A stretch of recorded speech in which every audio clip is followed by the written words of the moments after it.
Ted, I see you have the gauntlet out. Yep. Really? Yep.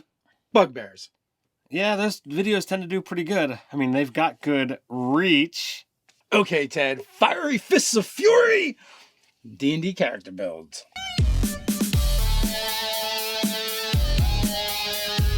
Welcome to Nerdarchy, for nerds, by nerds. I'm Nerdarchy Steve, and as usual, I'm hanging out with this nerd. Nerdarchy Ted.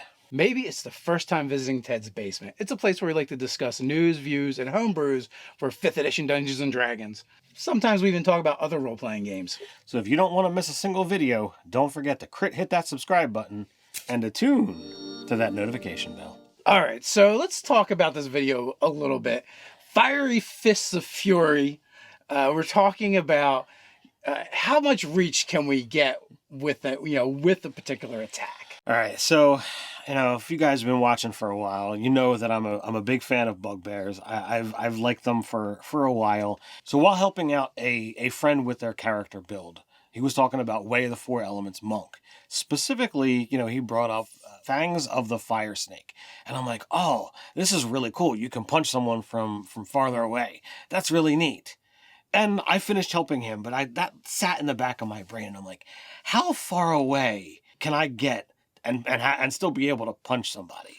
Now, it's a cool ability, but it literally states that you can only use it with an unarmed strike. Mm-hmm. So you can't combine it with a reach weapon. But a bugbear, on the other hand, naturally has long limbs, thus reach.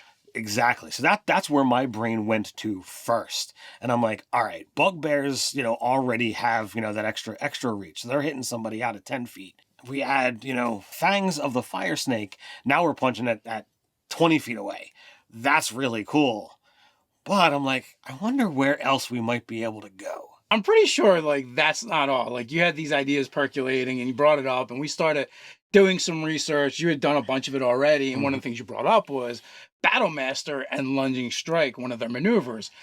Now, that's going to add an additional 5 feet as well. It's going to add an additional 5 feet, and we're also going to add another, die of damage to the punch. Also pretty helpful in its own right. Now, with your Fangs of the Fire Snake, you're going to spend 1 key point for your attack action. So it's going to get you that reach on all of your attacks, and you're going to do fire damage with it. With Lunging Attack, it's just for that single strike.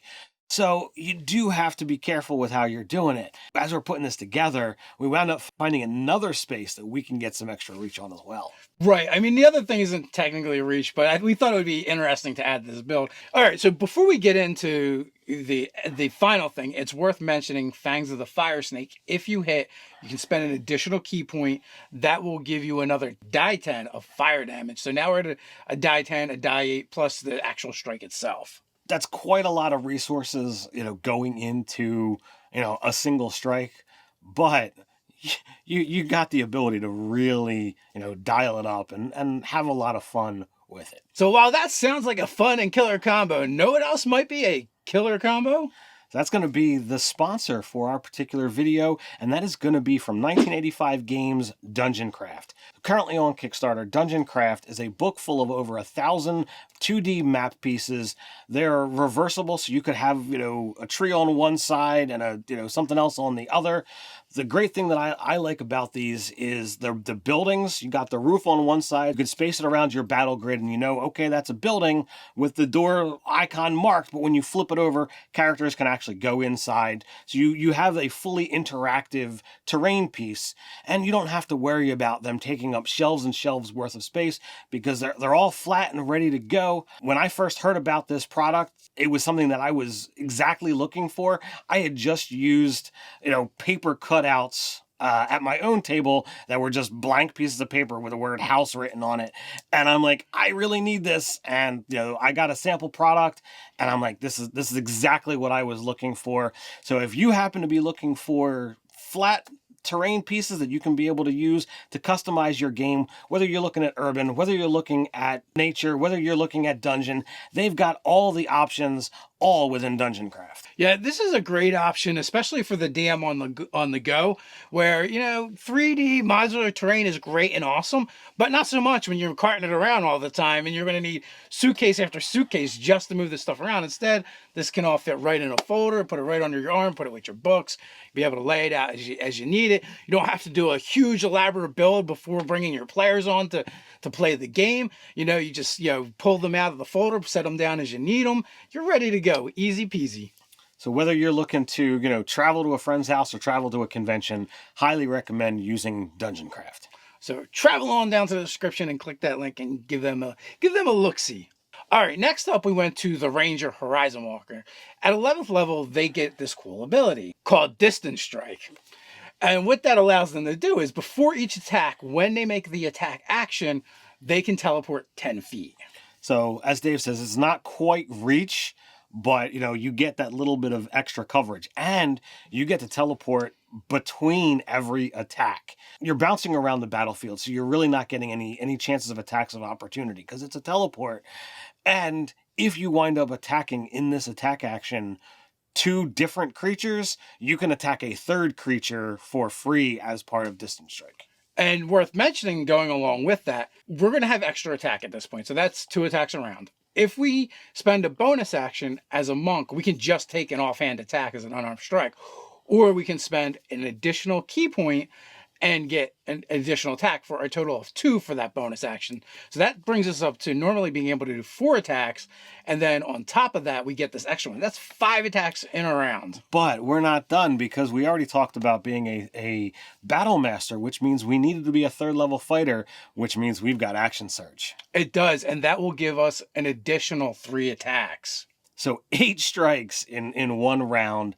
That's pretty darn impressive if you ask me. Yeah, it's not bad at all. We're getting a lot. We're straight up just getting a lot of reach. But in addition to that, we're also getting mobility on the battlefield. And as kind of an addendum, I would recommend taking 1 feat with this build as well. I'm going to recommend, you taking Martial Adept. That's going to give you 2 additional maneuvers. They don't really pertain to the build, but I mean, let's face it, options are great. But most importantly, we want that extra die to add to our superiority dice pool so that we can do this more and more often. One of the actual biggest problems is I believe we're going to run out of superiority dice before we run out of attacks. That is very true. All in all, this is a character build setup so that if somebody is outside of your actual mobile reach, you can still actually hit them with attack because we got 10 foot for Bugbear, 10 foot for Fangs of the Fire Snake. We get 5 from lunging attack, and we're going to get an additional 10 for each teleport that we're doing. That is 35 feet. So that is farther away than most people can actually move with their movement. Yeah, you're just going to be a whirlwind of flying furry fists that happened to be on fire at the time.